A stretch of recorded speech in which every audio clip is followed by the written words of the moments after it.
মাঝরাত, চারদিক নিঝুম। সরকারি নিয়ম অনুযায়ী যে দপ্তরের দরজা বিকেল 5টায় বন্ধ হয়ে যাওয়ার কথা, সেখানে তখন জ্বলছে টিম টিম করে আলো।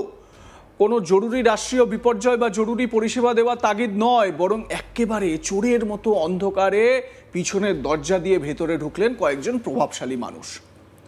টেবিলে স্তূপীকৃত হয়ে রয়েছে হাজার হাজার গরিব মানুষের সরকারি প্রকল্পের ফর্ম। কম্পিউটার স্ক্রিনের নীল আলোয় তখন আঙুলগুলো দ্রুত চলছে। কার নাম বাদ যাবে, কার নাম ঢুকবে, কার অ্যাকাউন্ট নাম্বার বদলে কোন খাসলোকের পকেট ভরবে, তারই নীল নকশা তৈরি হচ্ছিল অত্যন্ত গোপনে। সাধারণ মানুষ যখন নিশ্চিন্তে ঘুমোচ্ছেন, তখন প্রশাসনের অন্দরে বসে গণতন্ত্রের সবচেয়ে বড় তামাশাটা চলছিল। কিন্তু কথায় আছে না, পাপ বাপকেও ছাড়ে না। মাঝরাতের এই গোপন অপারেশন আর গোপন থাকলো না, হাতে নাতে ধরা পড়ে গেলেন তারা। আর ধরা পড়ার পর যা হলো তা এক কথায় নজিরবিহীন। সরকারি দপ্তরের ভেতর থেকে চারজনকে আমজনতা বের করে আনলো। তবে ভেতরে কি চলছিল, আগে সেই ভিডিওটা আপনাদের দেখাই, দেখুন। তো এটা হতে পারে, এটা কি এটাকে সুইচ করুন। ওই ল্যাপটপটা কি আছে না আপনার এখানে যা অফিসের কাগজপত্র আপনি আপনার ঘরে নিয়ে যেতে পারছেন তো। এটা কোন জায়গা? আপনি এটা কতদিন করছেন? আপনি থেকে চলছে আপনার কতদিন করছেন? আমি এখন পরিচিত আপনি কতদিন করছেন? ভিডিও জানা এটা? ভিডিও জানা? ভিডিও সাহেব জানা তো এটা ব্যাপারটা? ভিডিও সাহেব জানা তো ব্যাপারটা? আপনি থাকেন ওদের কি বলে জানা রাতে এত রাতে আপনি আপনি আপনি কোথায় এসেছেন? না, আপনি তো ছিলেন তো, আপনি ছিলেন তো, আপনাকে আমি নিজে দেখেছি ওখান থেকে আমাদের সাথে কাজ থেকে কি বলে বলুন আপনার ব্যাপারটা কি এখানে রাতে? ভিডিও জানা? আপনি ভিডিও আপনি বলুন। পরিস্থিতি এতটাই উত্তপ্ত হয়ে উঠল যে শেষমেশ পুলিশ এসে তাদের উদ্ধার করে নিয়ে যেতে বাধ্য হয়। শুধু উদ্ধার নয়, জনরোষের চাপে এবং প্রাথমিক প্রমাণের ভিত্তিতে পুলিশ ওই চারজনকেই গ্রেপ্তার করেছে, যাদের মধ্যে রয়েছেন তৃণমূল কংগ্রেসের দুজন দাপুটে নেতা, দুজন সরকারি কর্মচারী। ক্ষমতার দম্ভ আর দুর্নীতির দেওয়াল যে এভাবে মাঝরাতে ভেঙে পড়বে, তা হয়তো খোদ অভিযুক্তরাও কল্পনা করতে পারেননি। কিন্তু কোথায় ক্ষমতার দম্ভ? এই ক্ষমতা তো এখন আর নেই, তৃণমূল তো আর সরকারে নেই। বিজেপি নেতা নীলোৎপল সিনহা কি বলছেন বা কি অভিযোগ করছেন, শুনুন। দেখুন, গত 15 বছরে দুর্নীতি এবং তৃণমূল সমার্থক শব্দ পরিণত হয়েছে এবং তৃণমূল কংগ্রেসের স্মৃতিশক্তি যে এত দুর্বল, এরা ভুলে গেছে যে 4 মে পশ্চিমবঙ্গের বুকে একটি ঐতিহাসিক ঘটনা ঘটেছে। শুভেন্দু অধিকারীর নেতৃত্বে একটি রাষ্ট্রবাদী সরকার প্রতিষ্ঠা হয়েছে, যে সরকারের মূল উদ্দেশ্য হচ্ছে সুশাসন প্রতিষ্ঠা করা, যে সরকারের মূল উদ্দেশ্য হচ্ছে আইনের শাসন প্রতিষ্ঠা করা। এবং আমাদের এই যে বিপুল সমর্থন এবং জয়ের পিছনে অন্নপূর্ণা ভাণ্ডারের একটা বড় ভূমিকা ছিল।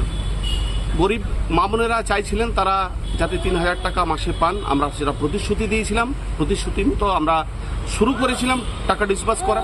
কিন্তু কিছু অসাধু ব্যক্তি, তৃণমূল কংগ্রেসের কিছু নেতা, কিছু ব্লকের স্টাফ, কিছু বিডিও মিলে পুরো ঘটনাটাকে ঘুরিয়ে দিল আমাদের সরকারকে কালিমা লিপ্ত করার জন্য। আমার সহকর্মী সত্যজিৎ ব্যানার্জি তার প্রতিবেদনে কি বলছেন এ প্রসঙ্গে, শুনুন।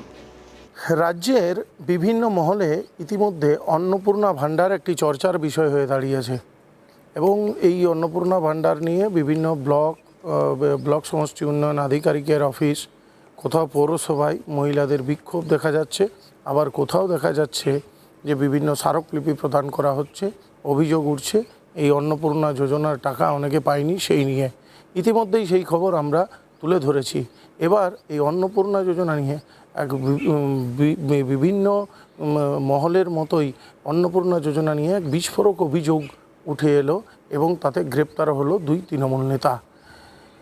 গতকাল অর্থাৎ মঙ্গলবার গভীর রাত্রিরে ব্লক অফিসের ভেতরে একজন ব্লক অফিসের কর্মচারীর সঙ্গে তৃণমূলের 2জন নেতা, একজন সহসভাপতি পঞ্চায়েত সমিতির আর আরেকজন পূর্ত কর্মাধ্যক্ষ, তারা অন্নপূর্ণা যোজনার বিভিন্ন যে তথ্য, সেই তথ্য পরিবহন করছিল বা তথ্য নিয়ে গড়মিল করছিল, এমনটাই কিন্তু অভিযোগ তুলেছে বিজেপি।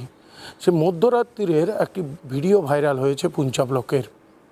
এই ঘটনাটি ঘটেছে পুরুলিয়া জেলার পুঞ্চা ব্লক সমষ্টি উন্নয়ন আধিকারিক অফিসের, এবং এই আধিকারিক অফিসের একটি মধ্যরাত্রে একটি ভাইরাল ভিডিও হয়েছে, যেখানে দেখা যাচ্ছে বিজেপির নেতাকর্মীরা তারা কিন্তু ভিডিও করতে করতে ব্লকের ভেতরে যাচ্ছে এবং যে কর্মচারী রয়েছে সেই কর্মচারীর কাছে সেই কর্মচারীর রুমে যাচ্ছে এবং সেখানে দেখছে তৃণমূল নেতারা বসে আছে।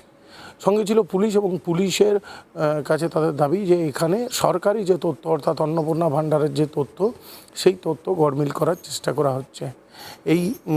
এই অপরাধে পুলিশ তাদের গ্রেপ্তারও করেছে এবং পুরুলিয়া জেলা আদালতে তাদের পেশও করা হয়েছে। এ বিষয়ে জেলার যে বিজেপি নেতা রয়েছে নীলোৎপল সিনহা, তিনি দাবি তুলছেন যে এই যে অন্নপূর্ণা যোজনা মাসে মাসে 3,000 টাকা করে দেওয়ার ঘোষণা বিজেপি করেছিল রাজ্যের সরকার গঠনের আগেই, নির্বাচনের আগে, এবং সেই কথা মতো কথা রেখেছে বিজেপি সরকার। বিজেপি সরকার 3,000 টাকা করে যাতে প্রত্যেক মহিলারা পায় সেই ফর্ম ফিল আপ করে সেই কর্মসূচি বা কর্মকাণ্ড ইতিমধ্যেই শুরু হয়ে গেছে। কিন্তু কিছু ব্লক সমষ্টি উন্নয়ন আধিকারিকের দিকে তিনি আঙুল তুলেছেন, এবং কিছু ব্লক সমষ্টি উন্নয়ন আধিকারিক কার্যালয়ের যে স্টাফরা রয়েছে, যারা কর্মচারী রয়েছে তারা, এবং তার সাথে সাথে কিছু তৃণমূল নেতার যোগসাজশে এই প্রকল্পটিতে এমন কিছু কারচুপি করা হচ্ছে যাতে এই বর্তমান রাজ্য সরকারকে কালিমালিপ্ত করা যায় সেরকম ধরনের, এবং তাই সেটারই প্রতিফলন ঘটেছে পুঞ্চায়।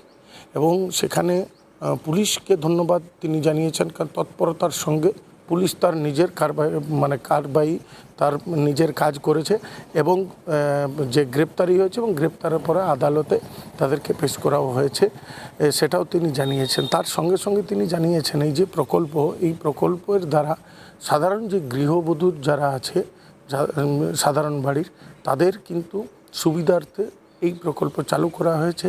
যেখানে গত যে রাজ্য সরকার ছিল, গত পুরাতন সরকার তৃণমূল সরকার, তারা 1,500 টাকা করে দিত প্রত্যেকটি মহিলার অ্যাকাউন্টে, সেখানে অনেক ভুয়ো অ্যাকাউন্ট ধরা পড়েছে, এবং পুরুষের অ্যাকাউন্টেও লক্ষ্মী ভাণ্ডার গেছে এমনও ধরা পড়েছে। অনেক অ্যাকাউন্ট ধরা পড়েছে যে 2-3 জায়গায় তাদের ভোটার তালিকায় নাম রয়েছে। তো সেরকম ধরা পড়ার পরেই কিন্তু সার্ভে শুরু হয়, সার্ভে বিভিন্ন জায়গায় শুরু হয়, এবং তারপর অনলাইন ফর্ম ফিল আপ শুরু হয়, 12 পাতার ফর্ম দেওয়া হয়। সে নিয়ে অনেক রাজনৈতিক তরজা ইতিমধ্যেই দেখতে পাওয়া গেছে। কিন্তু এর নেপথ্যে কোথাও না কোথাও যারা কর্মচারী রয়েছে, সরকারি কর্মচারী রয়েছে, এমনটা কিন্তু বিজেপির নেতারা অভিযোগ করছে যে সরকারি কর্মচারীরা রয়েছে বা যে ব্লক কিছু কিছু বিডিও রয়েছে এবং অনেক তৃণমূল নেতার চক্রান্তের কারণে এই যে একটা সমস্যা দেখা দিয়েছে, সেই সমস্যা তৈরি হয়েছে বলে জানাচ্ছে বিজেপি।